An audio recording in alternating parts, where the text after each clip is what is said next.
پھر تہمت لگانے کی بات آئی کہ جو لوگ پاک دامن عورتوں پر تہمت لگاتے ہیں اور پھر 4 گواہ اپنے بیان کے حق میں پیش نہیں کر سکتے تو ایسے لوگوں کو 80 کوڑے مارے جائیں گے۔ پھر بد کرداری آ جاتی ہے کہ جب مرد بیوی پر الزام لگائے تو وہ 4 گواہوں کے بجائے 4 قسمیں کھائے بائے انسان، اور 5ویں قسم یہ اٹھائے کہ اگر وہ جھوٹا ہو تو اس پر اللہ کی لعنت ہو۔ ہمارے معاشرے میں یہ رولز، یہ قواعد، یہ رولز اور ریگولیشنز ایسے ہی اپلائی ہو نا جیسے کہ قرآن بتا رہا ہے، ایک برائی نہ بچے۔ اللہ تعالیٰ ہمارے معاشرے میں ایسے ایماندار حکمران ہمیں عطا فرمائے جو کہ اسلامی شریعت کو لے کے چلنے والے ہوں، انشاءاللہ آمین۔ پھر فحاشی کی روک تھام، سب سے پہلی بات یہ کہ جب نماز کا ایک انسان ریگولر ہوگا وہ بے حیائی، برائی، فحاشی سے آٹومیٹکلی بچے گا، اللہ کا وعدہ ہے۔ پھر روک تھام کے لیے بتایا گیا کہ فحاشی پھیلانے والے دنیا و آخرت میں دردناک عذاب کے مستحق ہیں، اور اس کے پھر بہت سارے فیکٹرز ہیں، اگر ہم نظر دوڑائیں بہت سارے فیکٹرز ہیں جو فحاشی پھیلاتے ہیں۔ آپ ایک سمپلی ایڈورٹیزمنٹ کوئی دیکھ لیں، چاہے وہ ٹی وی پہ ہو رہی ہو یا پھر وہ بینرز کے تھرو ہو رہی ہو، آپ کے سامنے بڑے بڑے بینرز لگے ہوتے ہیں چلتے پھرتے روڈز کے اوپر، کیا دکھایا جا رہا؟ عورت کے ہی کپڑے کم کر دیے گئے ہیں، آدمی کے تو پورے ہوتے ہیں۔ وین ایور یو سی، تو ٹیمپٹ کرتے ہیں لوگوں کو، ان کی مینٹالٹی کو۔ اخبار ہے تو وہاں پر بھی ایسی خبریں اور اسی طرح کی جو ہے امیجز ہوتے ہیں۔ تو جو بھی فحاشی پھیلا رہی ہیں کسی بھی طرح سے، یہ تو میں نے کچھ جسٹ کارنرز کو پکڑا ہے، اگر اس میں تو بہت وسیع پیمانہ ہے اس برائی کا بھی، تو ان کی سزا کیا ہے، دنیا میں بھی اور آخرت میں، دونوں میں دردناک عذاب کے مستحق ہوں گے۔ پھر جو بھی اس چیز میں آتا ہے اسے بچنے کی ضرورت ہے، ایک عام انسان کو بھی اور اس سے بڑھ کے پھر اعلیٰ لیول تک جاتے ہیں۔ بلا اجازت داخلہ، فرام 27 to 29 یہ ہمیں بتاتی ہے کہ مومنین کے اپنے گھروں کے سوا کسی گھر میں جب انہوں نے جانا ہے تو بغیر اجازت داخل نہیں ہونا۔ پھر نظروں کی حفاظت ہے کہ اللہ فرماتا ہے اے نبی، مومن مردوں سے کہو کہ اپنی نظریں بچا کر رکھیں، اپنی شرمگاہوں کی حفاظت کریں۔ مومن عورتیں اپنا بناؤ سنگار نہ دکھائیں سوائے اس کے جو ظاہر ہو جائے، اور اپنے سینوں پر اپنی اوڑھنیوں کے آنچر ڈالے رہیں۔ پھر مجرد شادی کریں۔ یہ آیت کیا بتا رہی ہے کہ تم میں سے جو مجرد ہیں ان کے نکاح کر دو، جو اکیلے ہیں اور بالغ ہو چکے ہیں ان کے نکاح کر دو، اگر وہ غریب ہیں تو اللہ اپنے فضل سے ان کو غنی کر دے گا۔ اس چیز کی ٹینشن نہ لیں کہ رزق کدھر سے آئے گا، رزق کا وعدہ اللہ نے کیا ہوا ہے۔ چاہے اولاد آنی ہے دنیا میں تو رزق کی ٹینشن نہ لیں، اور چاہے ایک پرسن ایز اے ویڈنگ آپ کے پاس آ رہا ہے، شادی ہونے کے بعد آ رہا ہے، تو بھی اس کی ٹینشن نہ لیں، غنی اللہ نے کرنا ہے، ہو سکتا ہے اس کے آنے سے برکتیں مزید بڑھ جائیں۔ پھر آیا نمبر 35، اللہ نور ہے کائنات کا، اللہ نور کائنات ہے۔ کائنات ایک طاق ہے جس کے اندر اللہ کا نور ایک چراغ کی مانند ایک فانوس میں روشن ہے۔ اللہ نور کائنات ہے، کائنات ایک طاق ہے جس کے اندر اللہ کا نور ایک چراغ کی مانند ایک فانوس میں روشن ہے۔ فانوس وہ پردہ ہے جس میں حق تعالی نے اپنے آپ کو چھپا رکھا ہے۔ نگاہ خلق اس کو دیکھنے سے عاجز ہے، اللہ اپنے نور سے جسے چاہتا ہے ہدایت و رہنمائی فراہم کرتا ہے۔ تو جب اصل سورس ہی اللہ ہے تو ہمیں پھر ہدایت، علم اور روشنی صرف اللہ سے ہی ملتی ہے، تو ہمیں اسی سے مانگنی چاہیے۔ پھر ہدایت ہر ایک کے لیے، کسی کے لیے اسپیسیفائی نہیں کر دی گئی کہ اس کے لیے ہے تو اس کے لیے نہیں۔ یہ وہ روشنی ہے جو ہر جگہ موجود ہے، لیکن وہی لوگ اس سے فائدہ اٹھاتے ہیں جو اسے حاصل کرنے کی کوشش کرتے ہیں۔ پھر اگر خالص ایمان کی بات کی جائے تو خالص ایمان روشنی کی طرح چمکتا ہے، اٹ شائنز، گلٹر کرتا ہے۔ اگر دل صاف اور اخلاص والا ہو تو اللہ کی ہدایت اسے مکمل روشنی عطا کرتی ہے۔ اللہ تعالیٰ ہمیں ایسا دل بھی ہمارا صاف کر دے، ہمیں ایسا جو اخلاص ہے وہ بھی عطا فرمائے، اور اللہ کی ہدایت ہمیں منور بھی کر دے۔ پھر اللہ تعالیٰ ہمیں قرآن میں ایسی مثالیں دیتا ہے جو بہت ایزی ہوتی ہیں، جیسے یہ آیت نور ہے ہمارے پاس، تاکہ ہم آسانی سے سمجھ سکیں اور پھر اس پر عمل کر سکیں۔ اور جیسے ہدایت کی روشنی کیسے پھیلتی ہے، جیسے چراغ دوسروں کو اب خود جل رہا ہوتا ہے لیکن اجالا تو ہر طرف ہو رہا ہوتا ہے نا. تو یہ آیت بیسیکلی آیت نور ہے. یہ کیا بیان کرتی ہے؟ اللہ کے نور کو، بلکہ ہمارے دلوں کو بھی روشنی سے بھر دیتی ہے. اگر ہم اللہ کے قریب آ جائیں تو یقیناً وہ ہمارے دلوں کو نور ہدایت سے منور کر دے گا. پھر سورۃ الفرقان ہے. اس میں بابرکت ہے وہ ذات جس نے اپنے بندے پر فرقان یعنی قرآن مجید، فرقان مینس جو کہ فرق کرنے والی ہے حق اور باطل کے درمیان، قرآن مجید نازل کیا تاکہ وہ دنیا والوں کو اللہ کے عذاب سے ڈرائیں. پھر منکرین آخرت کی آیات ہے کہ اصل بات یہ ہے کہ یہ لوگ روز آخرت کے انکاری ہیں، اور ایسے لوگ جو ہیں ان کے لیے بھڑکتی ہوئی آگ تیار کی گئی ہے. تو محاسبہ کرنے کی بات ہے. آیا نمبر 17 سے 19 تک. اس روز جزا اللہ ان منکرین کو، ان کے معبودوں کو جن کو مختلف قومیں معبود بناتی رہی ہیں، ان کو اکٹھا کر کے ان کا محاسبہ کرے گا. اس کے بعد کل بھی ہم نے اس چیز کو دیکھا تھا کہ جو نماز ہے وہ خشوع کے بغیر کیا ہے. الذین هم فی صلاتہم خاشعون. ہم پیچھے کیا ہے نا، وہ لوگ جو اپنی نماز میں خشوع کرنے والے ہیں. تو نماز خشوع کے بغیر اسی طرح ہی ہے جیسے کہ روح کے بغیر جسم. اور خشوع ایسی کیفیت کا نام ہے کہ دل عاجزی و انکساری کے احساس کے ساتھ اللہ رب العالمین کے سامنے کھڑا ہو. دل میں بھی اور اعضاء میں بھی خشوع ہونا. وہ جو دل کی کیفیت ہے نا جو ہمیں ہوتی ہے کہ ہم نماز میں ہیں، تو وہ خشوع ہے. اور جو ہماری باڈی پوسچر جو ہے اس کو پورٹری کر رہے ہوتے ہیں اس خشوع کو، وہ غضو ہوتا ہے. خشوع غضو، ٹھیک ہے جی، دیکھیں خشوع اور غضو. خشوع دل کی کیفیت ہے، اور غضو جو ہمارے باڈی آرگنز اس نماز کو ادا کرتے ہوئے اس احترام کے ساتھ ہو، اس عاجزی اور انکساری کے احساس کے ساتھ ہو کہ کھڑے کس کے سامنے ہیں، جو رب ہے پوری کائنات کا. تو جو بھی خشوع غضو سے نماز ادا کرے گا، کنسنٹریشن سے، فوکس سے ادا کرے گا، تو اللہ تعالیٰ کا وعدہ ہے اس سے پھر نماز کا اجر خشوع کے حساب سے ملتا ہے. پھر جنت کو واجب کرنے والا عمل کیا ہے؟ نماز کو خشوع سے ادا کرنا. اور امت سے المیہ یہ ہے کہ اللہ تعالیٰ نے کیا فرمایا کہ امت سے خشوع جو ہے وہ اٹھا دیا جائے گا. نبی کریم صلی اللہ علیہ وآلہ وسلم نے فرمایا اس امت سے سب سے پہلے خشوع اٹھا لیا جائے گا، حتیٰ کہ ان میں تمہیں ایک بھی خشوع کرنے والا آدمی نظر نہ آئے. اللہ تعالیٰ ہمارے دلوں میں اس کو برقرار رکھے. پھر کیسے پیدا کیا جائے؟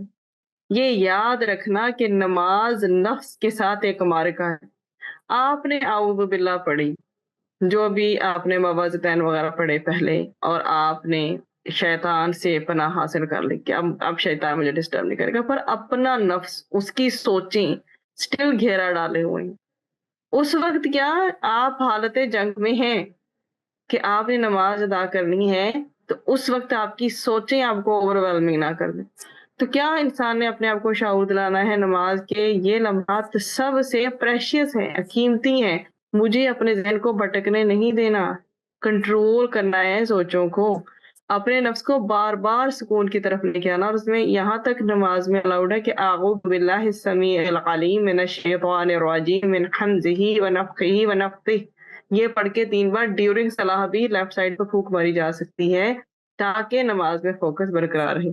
پھر اللہ کی قدرت کو سوچیں. اگر سٹل ہمارے دماغ میں نہیں آ رہا تو سوچیں ہم ہیں کون. ایک اتنے کروڑوں اربوں خربوں کی دنیا، اس میں میرا ایک گھر، چھوٹی سی میں، اور میں آگے سے اللہ کے حضور کھڑی ہوں. میری ہے کیا، میری اوقات کیا ہے کہ جس زمین پر میں سجدہ کرتی ہوں 7 ہڈیوں کے ساتھ، اسی زمین کو ایک دن کھلنا ہے اور میں نے اس کے اندر جانا ہے. جب ہمیں یہ خیال ہوگا کہ یہ نماز میری زندگی کی کہیں آخری نماز نہ ہو، تو ہو کیسے سکتا ہے کہ نماز میں فوکس نہ ہو. پھر اپنے نفس کو یاد دلانا کہ کس سے سرگوشی کر رہی ہیں. کوئی عام ذات نہیں ہے، وہ اللہ سبحانہ و تعالی ہے، خالق کل کائنات ہے، اس سے کر رہے ہیں ہم سرگوشیاں. پھر سورۃ الفاتحہ کی ہر آیت کے بعد اللہ کے جواب کو ذہن میں رکھیں تو بھی خشوع بڑھ جاتا ہے. کیا تمہیں معلوم نہیں کہ جب تم کہتے ہو الحمدللہ رب العالمین، تو اللہ تعالیٰ 7 آسمانوں Imagine from 7 skies above. اوپر سے فرماتا ہے میرے بندے نے میری حمد کی. جب تم کہتے ہو الرحمن الرحیم تو اللہ فرماتا ہے میرے بندے نے میری ثنا کی. جب تم کہتے ہو مالک یوم الدین تو اللہ فرماتا ہے میرے بندے نے میری بزرگی بیان کی. یہ سب حق ہے. کیا تم نہیں جانتے کہ جب تم کہتے ہو ایاک نعبد و ایاک نستعین تو اللہ فرماتا ہے یہ میرے اور میرے بندے کے درمیان نصف نصف ہے. کیا تم نہیں جانتے کہ جب تم کہتے ہو اہدنا الصراط المستقیم تو اللہ فرماتا ہے یہ میرے بندے کے لیے ہے, میں نے اسے دے دیا جو اس نے مانگا. کیا تم اس سے زیادہ کوئی خیر پا سکتے ہو؟ یقیناً ہدایت سے بڑھ کے کسی چیز میں خیر موجود نہیں ہے. سب سے زیادہ اگر کوئی خیر یا ہماری زندگی کی اسینشل نیڈ ہے تو وہ ہدایت ہے. پھر اس کے بعد یہ مینشن کر دیا گیا کہ لا تدخلوا بیوتن, نہیں تم داخل ہو گھروں میں غیر بیوتکم. کیا بتایا کہ اس میں مینرز بتائے گئے کہ تم جو ہے گھروں میں جو کسی دوسرے کے گھر ہیں جب داخل ہوتے ہو تو کیا کرو, مینرز کو فالو کرو, سلام کرو, اجازت لو, ناک کرو, دستک دو, مناسب وقت پر جاؤ, کہیں وہ آرام نہ کر رہے ہوں, ٹھیک, اور اطلاع دے کر جاؤ. پر ہم تو چلتے ہیں اس کے اپوزٹ. اللہ تعالیٰ ہمیں پھر معاف فرمائے جب ہم دوسروں کا سکون جو ہے اس کو متاثر کرتے ہیں. تو جہاں بھی کہیں جانا ہے اگر 3 بار ہم نے دروازہ کھٹکھٹایا اور انہوں نے دروازہ نہیں کھولا تو ہمیں کسی بھی قسم کے ماتھے پہ بل ڈالے بغیر وہاں سے واپس پلٹ جانا ہے. بینگ اے مسلم یہ ہمیں مینرز بتائے گئے ہیں. تو اجازت اگر ہم نہیں لیتے, سپوز پہلی بات ہے کہ سلام کرنا ہے, اجازت لینی ہے, دستک دینی ہے, پھر جانا ہے, مناسب ٹائم پہ جانا ہے اور ہمیشہ انفارم کر کے جانا ہے. اگر ہم اجازت نہیں لیتے تو تعلقات خراب ہوتے ہیں. مطلب دوسروں کے سکون کو ہم متاثر کر رہے ہوتے ہیں, میزبان کا وقت ضائع ہو رہا ہوتا ہے, میزبان کو نامناسب حلیے میں دیکھنے کا باعث بنے گی. چیز کوئی بھی پسند نہیں کرتا کہ وہ ایک عجیب سے حلیے میں ہو اور گھر میں کوئی اچانک ٹپک پڑے, اور میزبان کو کبھی بھی یہ چیز اچھی نہیں لگتی, ناگواری گزرتی ہے کوئی بغیر بتائے آ جائے. نہ جانے اس کے اپنے کیا پلانز ہوں گے, کیا اس کی اپنی زندگی کی مصروفیات ہوں گی, بیماری ہو سکتی ہے, سو اینڈ سو آن, بہت ساری ریزنز ہو سکتی ہیں. مہمان نوازی نہیں ہوگی جو ایکسپیکٹ کی جا رہی ہے, اللہ یہ کہ بیچارہ مجبوراً کرے. میزبان کے کسی ضروری کام میں انٹرفیئرنس کا باعث بنیں گے پھر ہم, مطلب اس کا کوئی بہت ہی ضروری کام ہو, کوئی ورکنگ ہو سپوز, اس کا وہ رہ جائے گا.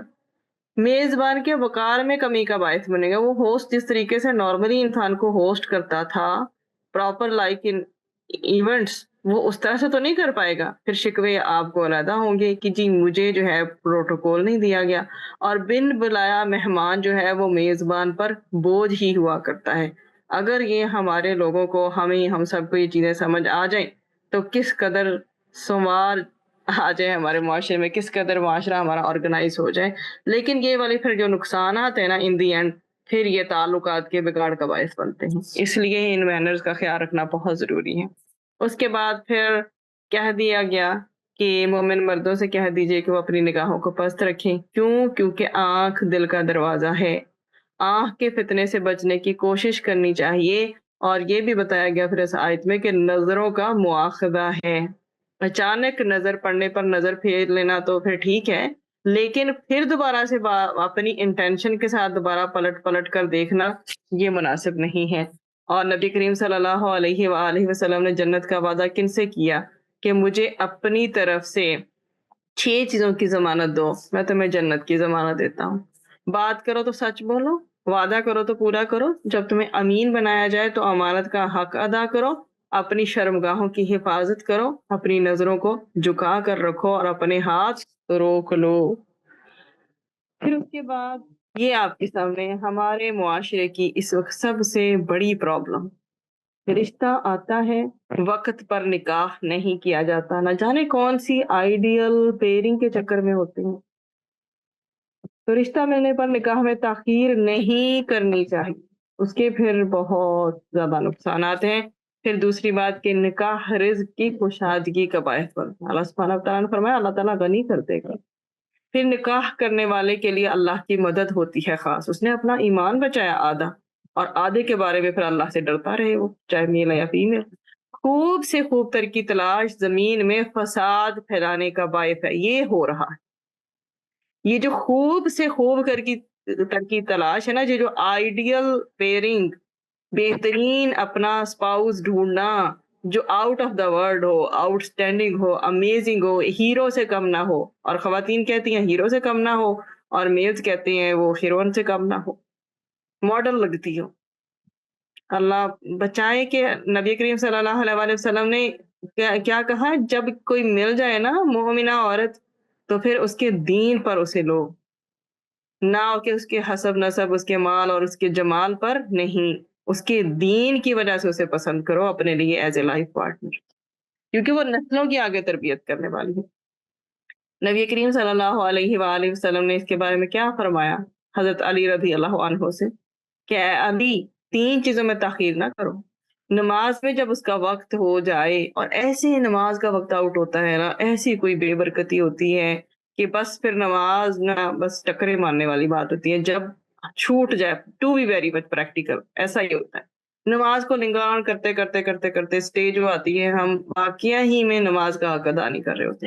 جب جنازہ حاضر ہو، جتنی جلدی ممکن ہو اس کی تدفین کی جائے.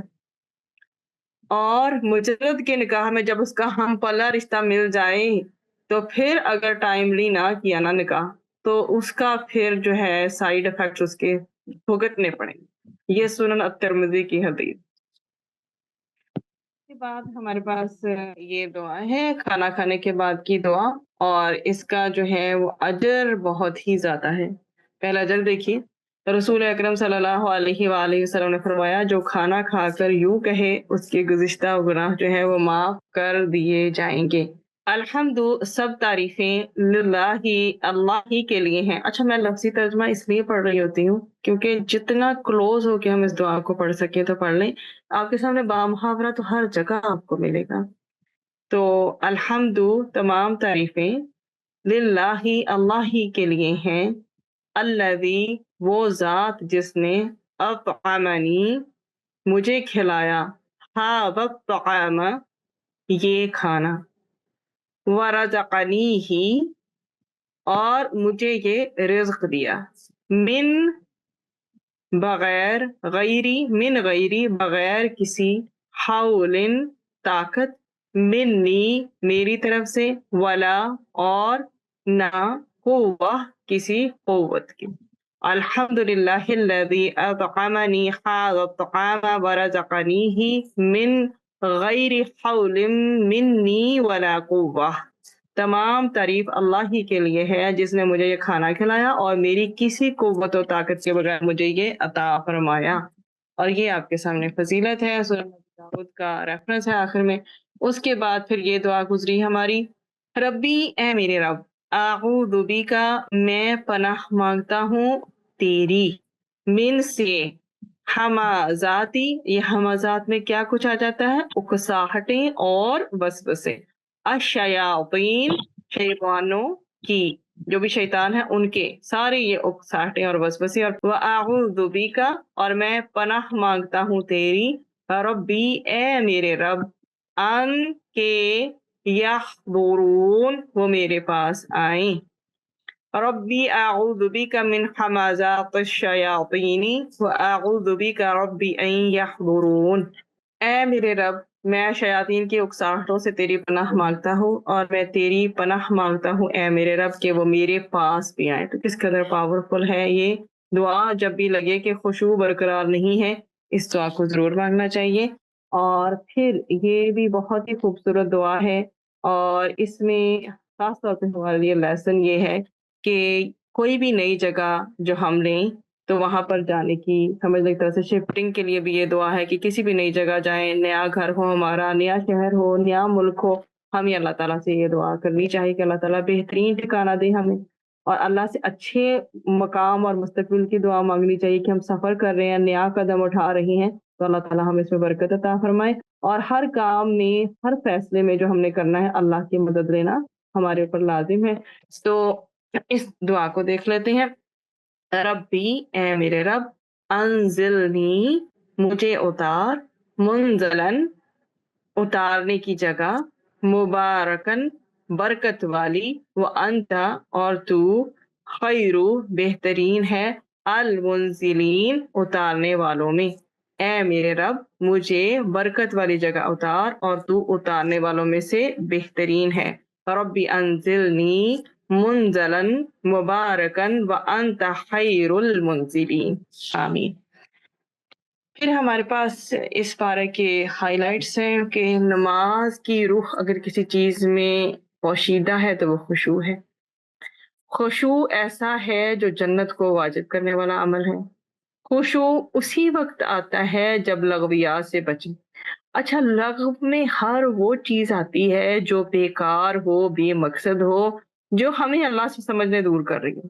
تو پھر اس دائرے میں ذرا کھینچیں کہ کیا کیا چیز آئے گی. جب اسے بچ جائیں گے نا لاہو اور لغو سے، پھر خشوع آٹومیٹکلی آئے گا. تو اللہ کی نافرمانی کے کاموں سے ہمیں بچنا ہے، کیونکہ اگر آپ گناہ کر کے نماز کی طرف جا رہے ہیں تو نماز میں خشوع آ ہی نہیں سکتا.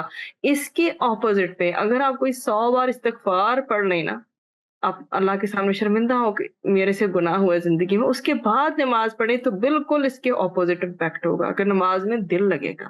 تو آپ کا سارا دھیان پچھلے واقعے کی طرف ہی رہے گا جب گناہ کر لیا. اگر کسی سے لڑائی جھگڑا کر کے آئے ہیں یا گالی گلوچ کر کے آئے تو وہی ذہن میں چیزیں آئیں گی، پھر اللہ کی طرف دل نہیں لگے گا. تو یہ وہ چیزیں ہیں. جنگ و جدل ویسے بھی بحث و مباحثہ برکت ختم کر دیتا ہے، گھر میں سے بھی اور ہمارے ریلیشن شپ میں سے بھی. تو جس قدر ممکن ہو کم بولا جائے، ہمیشہ تول کر بولیں، اور جو بولیں وہ ہمیشہ سچ ہو. گناہ چاہے چھوٹے ہی کیوں نہ ہو لیکن ان کے بارے میں بہت محتاط رہنے کی ضرورت ہے. کہ چھوٹے چھوٹے جیسے قطرہ قطرہ دریا بنتا ہے نا، تو چھوٹے چھوٹے گناہ مل کر نہ جانے کیا سے کیا سچویشن کریٹ کر دیں گے. تو انسان نیک کام کر کے کبھی تکبر نہ کرے، بس اللہ سے ہمیشہ نیک کام کرنے کے بعد بھی ڈر ڈر کے دعائیں مانگتا رہے کہ یا اللہ قبول کر لے اس کو. پھر قیامت کے دن ہمارے اعمال بھی بولیں گے. ہماری زبان اس وقت بولے نہ بولے، باقی سارے باڈی آرگنز بولیں گے، اور ہمارے اعمال بھی. تو امانت اور عہد کی پابندی کرنی چاہیے، خواہ دین کا معاملہ ہو یا دنیا کا معاملہ ہو. اب اس میں امانت کو بھی ہمیشہ ذہن میں رکھنا ہے اور وعدے کو بھی رکھنا ہے، چاہے دینی لحاظ سے یہ معاملہ ہو چاہے دنیاوی لحاظ سے. اور نماز کا اجر خشوع کے مطابق ملتا ہے. تو اللہ تعالیٰ ہماری نمازوں کو خشوع کے جو ہے نا خشوع کی دولت سے مالا مال کرتے ہیں انشاءاللہ. کامیابی پانے والے وہ ہیں جو رب سے ڈرتے ہیں. اللہ تعالیٰ ہمیں اپنا تقوی نصیب فرمائے ہر لمحہ ہر پل. زبان کی احتیاط بہت ضروری ہے. انسان ایک ایسا کلمہ نکالتا ہے جس کی وجہ سے بہت دور جہنم میں جا گرتا ہے. اللہم اجرنا من النار. آمین. عاجزی کی وجہ سے انسان کی شان اور مرتبہ کم نہیں ہوتا. اللہ تعالیٰ وہ مرتبہ اور شان خود دے دیں گے جو انسان کم کرنے پہ تلے. اللہ بہت بڑا ہے. وَتُعِزُّ مَن تَشَاءُ وَتُذِلُّ مَن تَشَاءُ. رزق حلال کمانا بھی عبادت ہے. جب حلال ہی رزق اندر جائے گا اور حرام نہیں جائے گا تو پھر عبادتیں بھی قبول ہوں گی. ہمارا دین ہمارے حسب نسب کی حفاظت کرتا ہے، اس لیے زنا کو حرام قرار دیا گیا. اب زنا کو حرام اس لیے قرار دیا گیا کہ جب ایک نسل ہی آگے ناجائز جنم لے گی پھر اس کا امپیکٹ کہاں کہاں تک ہوگا. اس لیے ہمارا دین خاص الخاص حسب نسب کی حفاظت کرتا ہے، اسی لیے تو نکاح کو لازم قرار دیا گیا. پھر آگے بچے کو چاہے لے کر ہی کیوں نہ پالنا ہو کسی سے، تب بھی ضروری ہے کہ اس بچے کے اصلی پیرنٹس کا نام لکھا جائے، اور جس نے لیا ہے اڈاپٹ کیا ہے وہ گارڈین میں نام لکھے. اللہ سبحانہ وتعالیٰ کو بے حیائی بالکل پسند نہیں. اللہ تعالیٰ ہمیں ہمیشہ حیا کی دولت سے مالا مال رکھے. اللہ تعالیٰ ہمیں ایسی حیا عطا کرے جو ہماری خوبصورتی اور ہماری نرمی میں اضافہ فرما دے. اللہ تعالیٰ ہمیں، ہماری نسلوں کو، ہماری اولادوں کو با حیا بنائے، خشوع و خضوع والا بنائے. آمین.